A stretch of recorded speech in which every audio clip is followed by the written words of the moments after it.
Buti nga kayo sir na nakakaintindi kayo Wala namang problema kasi renter ako. Hindi ako mag-solve ng problem sa...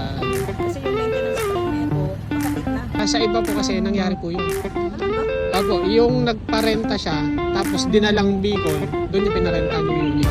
What is up guys? Good day sa inyo lahat. So today is magdi-deliver na naman tayo. And today sa Terminal 2 naman tayo magdi-deliver guys. Bali first time ko nga lang mag-deliver sa Terminal 2. Pero nagkaroon naman na tayo ng mga renter before. Kaso nga lang, pinapa-deliver ko sa iba. Kasi busy ako. So ngayon, natapat na tayo magdi-deliver naman ngayon sa Terminal 2. So bago tayo mag-deliver sa Terminal 2 is i-prepare muna natin tong sasakyan. And ngayon ay papunta nga ako sa car wash. So yun guys, tara samahan nyo ako. So dito nga ay nakasalang na si Kaizen. Bali si Kaizen nga pala yung i-deliver natin ngayon guys. And after ko nga magpa-car wash, sumuwi muna ako para ihatid si Mrs. Dito nga ay paalis na ako. Bali inabot na ako ng gabi sa bahay dahil gabi pa naman talaga yung deliver niyan guys. Maaga lang namin pinaka-car wash. So yun guys, on the way na ako sa Terminal 2. Bali umuwi nga muna ako dahil masyado pang maaga. Maaga ko lang na pinaka-car wash si Kaizen dahil wala nang bukas na car washan dito ng gabi. Tsaka sakto rin kasi nandun na din naman kami sa labas ni Mrs. Kaya pinaka-carwash ko na.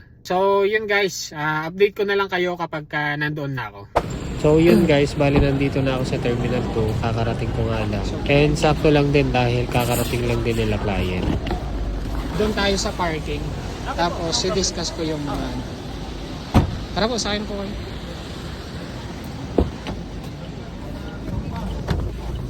Yes, sir. Mike po, Mike. Red po? Ang ano lang naman dito, wala naman siyang mga minor dents lang po. Ito po. Tapos sa ilalim may mga ano po yan. Pero sa mga ganyan naman po, hindi naman po kami maselan dyan. As long as kaya po ng buffing, hindi po namin kayo i-charge. Pero kapag kaganto po na hindi na siya kaya ng buffing, doon po kami nag-charge. Aware naman ako dyan sa doon. Kasi dito talaga, ang hirap na talagang i-ano to. Opo. Tapos mga minor dents lang po kami. Yung pumatama lang sa mga ano. Sa mga bag na mga ano. Opo. Nangyayari talaga yun. Sa mga ganun, baliwala lang sa amin yun, sir. Katulad nga po ng sinabi ko, basta kaya po ng buffing. Asan ba yung sinasabi ko?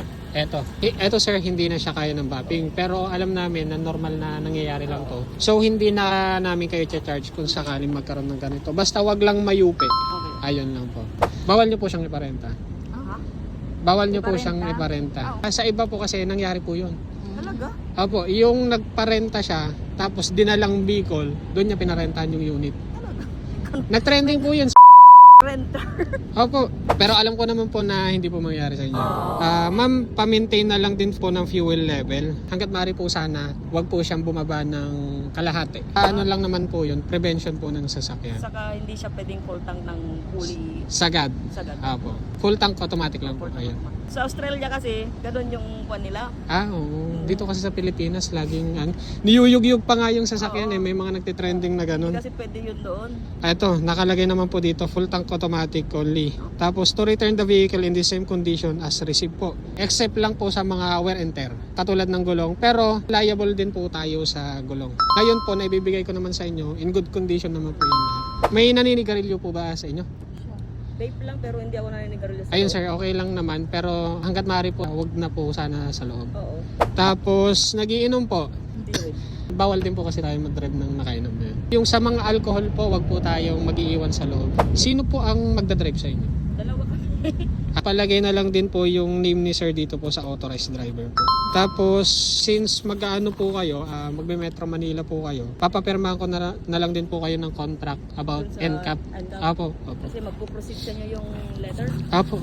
Ay, yung RFID, saan namin lulubdan yan? Gcash po. O kaya sa mga toll booth ng expressway. Familiar naman kayo sa mga sakop na ito, sir, no? Since panorte kayo, Skyway and T-Flex lang yung paggagamitan nyo na ito. Tapos ito po, NLEX SETX. So, eto, NLEX. Eto kami. Opo, ito po. Pero Yung magti-T-Flex po kayo. Ito po. Hanggat maaari po sana, hindi naman po required, pero hanggat maaari lang po sana, sa Petron po tayo magpapagas. Okay po, no worries. Ang inaano po kasi namin yung sa prevention ng fuel pump system.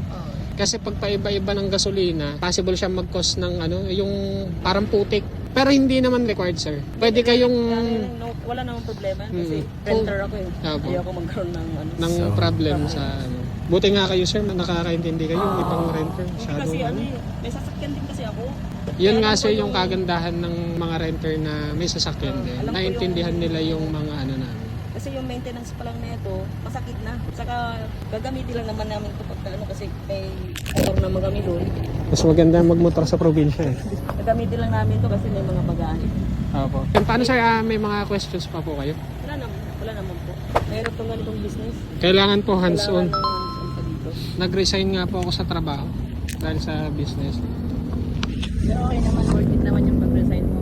So yun guys, bali dandel na kami nila client. And sa mga gustong mag-rent sa amin, message nyo lang kami sa aming page, Southern Auto Car Rental. And yun lang guys, thank you for watching.